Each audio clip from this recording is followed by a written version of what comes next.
Hi guys, Diego Blakely here from Capistrano Mazda. I wanted to show you this quick feature that we have on all our Mazdas. It's called our walk-away lock system. So when you walk away from your car, it automatically locks for you.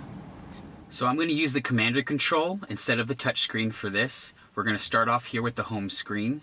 We're going to go over to the settings, push down to select.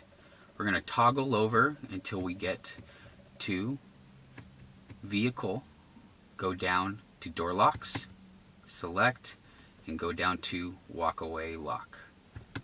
Now your car will lock when you walk away.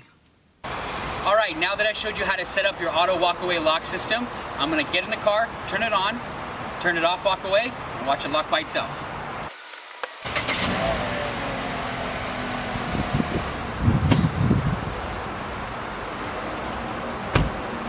No hands.